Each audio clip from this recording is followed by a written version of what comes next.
शारदीय नवरात्रि की शुरुआत गुरुवार से हो गई है। भक्त 9 दिनों तक माता रानी की भक्ति में खुद को लीन रखेंगे। इस दौरान भक्त मां शेरावाली को प्रसन्न करने के लिए तरह तरह से आराधना और साधना में जुटे हैं।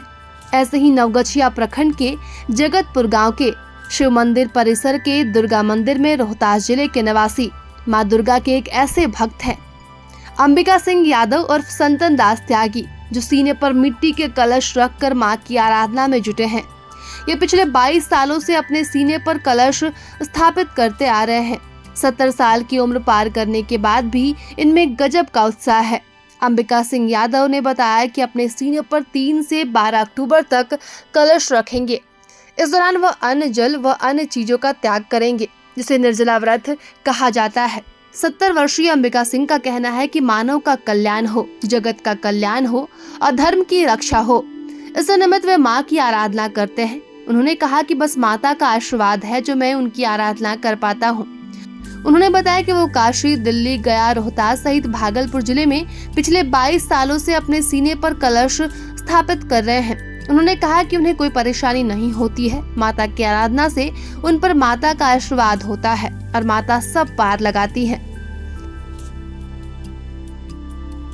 आज हम मौजूद हैं भागलपुर जिले के नवगछिया प्रखंड अंतर्गत जगतपुर गांव के महंत बाबा स्थान के पास, और यहाँ पे हम एक आपको तस्वीर दिखाने जा रहे हैं। एक अनोखी तस्वीर है जो शारदीय नवरात्रा के बीच एक बाबा हैं जो अपने छाती पर कलश स्थापन कर निर्जला व्रत कर रहे हैं। तो आप तस्वीरों में साफ देख रहे हैं किस तरह से बाबा अपने छाती पर कलश स्थापन करके निर्जला व्रत कर रहे हैं। और ये लगातार ये बाबा जो हैं 22 सालों से इस तरह से ही अपने कलश स्थापन कर अपनी तपस्या जो है, अपनी मनोकामना जो वो कर रहे हैं। और मैया के ऊपर श्रद्धा रख के हम इनसे बात करेंगे और जानेंगे क्या कुछ इनकी मनोकामना है, क्यों यह छाती पर कलश स्थापन करके इस तरह का उपवास कर रहे हैं और मैया के बीच अपने बात को रख रहे हैं, पहुंचा रहे हैं। इनसे बात करेंगे और जानेंगे बाबा से क्या कुछ रहा है।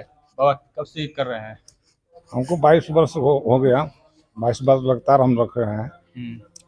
मनोकामना तो वही है जो श्रद्धा जगत में कल्याण करने के लिए, जगत के कल्याण के लिए संत यही करता है कि जगत के कल्याण के लिए हम लोग करते हैं। मुक्ति आगे चल करके अगला जन्म का मुक्ति पाने के लिए हम लोग करते हैं कि अगला जन्म मुक्ति हम लोग को मिले, यही हम लोग का श्रद्धा है। कैसे मन में आया बाबा ये तपस्या करना है? ये माँ का कृपा है। माँ का कृपा, एक बाइक आ गया, माँ का कृपा की छाती पर मैं कलश रख लिया। कोई से सलाह नहीं किया। अपना पिताजी के रहते हुए और मम्मी के रहते हुए मैं कलश रख लिया।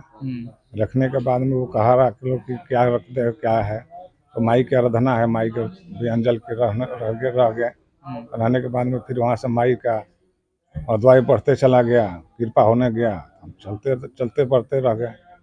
कहाँ आपने इस तरह के कलश स्थापन करके तपस्या किया है? फर्स्ट में तो अपना जन्मभूमि पर किया। कहाँ पे? कृष्णापुर मुखा थाना। कहाँ पड़ता है ये? रोहतास जिला में पड़ता है। अच्छा, वहाँ कितने दिन किए? वो 5 साल हम किए हैं। उसके बाद वहाँ पर सासाराम किए, काशी में किए, गया में किए, दिल्ली में किए अपना गुरुजी का स्थान पर। तो जब मैं इधर आया हूँ, जहाँ माई का बुलाहा हो गया वहाँ मैं चले जाता। भागलपुर में कब से कर रहे हैं? भागलपुर में दूसरा का साल हमारा है, जगतपुर में। अच्छा, मनोकामना क्या है बाबा? मनोकामना कोई एक जगत का कल्याण के लिए हम लोग कर रहे हैं, अपना कल्याण के लिए नहीं है। हाँ, जगत कल्याण के लिए है। क्या नाम हुआ बाबा? हमको नाम है संतन दास उदासी। संतन दास उदासी। अच्छा, और घर का नाम है अंबिका सिंह यादव। तो आपने देखा इन्होंने बाबा जो है कई वर्षों से, लगभग 22 सालों से इस तरह की तपस्या हर एक जगहों पे जा के कर रहे हैं। अपने गृह जिला रोहतास, सासाराम, गया, दिल्ली सहित कई जिलों में इन्होंने इस तरह की तपस्या की है। और अभी 2 साल से भागलपुर के जगतपुर में मंदिर में आकर इस तरह की तपस्या बाबा कर रहे हैं। आप साफ तौर से निर्जला व्रत ये कर रहे हैं, ना पानी ना जूस, सिर्फ अन्न जन त्याग कर इस तरह से 9 दिन बाबा अपने छाती पे कलश रख के मैया की आराधना और तपस्या कर रहे हैं। प्रभातखबर.com, विश्वास वही, रफ्तार नहीं।